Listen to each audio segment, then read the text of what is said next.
Hello दोस्तों। तो कैसे हैं आप लोग।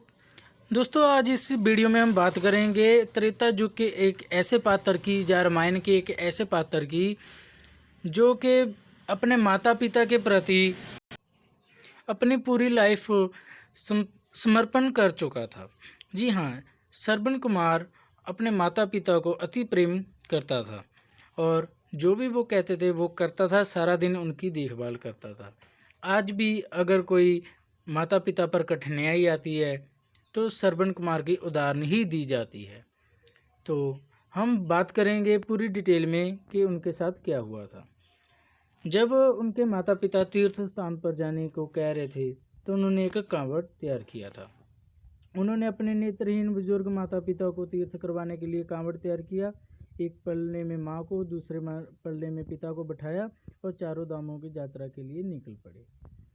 आपको बता दें कि उसके बाद जब राजा दशरथ ने तीर चलाया था, जब अयोध्या के जंगलों में श्रवण कुमार अपने माता पिता के साथ पहुँचे तो वहाँ पर राजा दशरथ शिकार करने आए थे।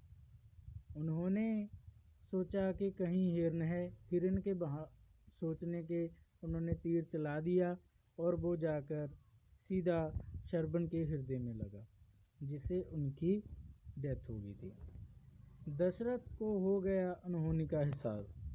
जब उसको लगा कि ये जो चीख निकली है वो किसी इंसान की है तो वो श्रवण के पास गए और उनको एहसास हुआ कि उनसे बहुत बड़ी गलती होगी। जब श्रवण कुमार ने अंतिम सांस ली तो उसके माता पिता को दशरथ ने बता दिया और उनके लिए पानी लेके पहुँचे थे।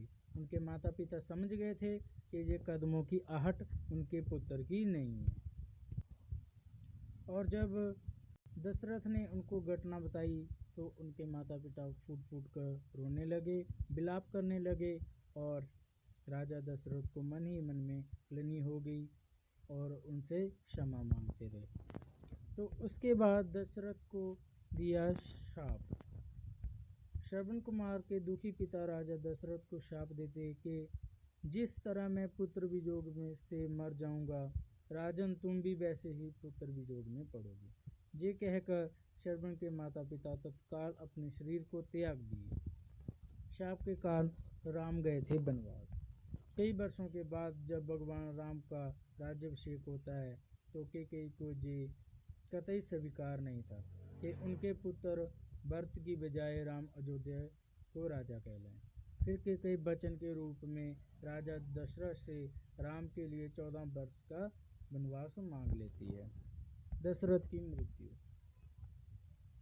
भगवान राम, लक्ष्मण और सीता के वनवास पर जाने के बाद राजा दशरथ भी शाप के कारण पुत्र वियोग में तड़फने लगे और उनके पुत्र वियोग में ही उनकी मृत्यु हो गई।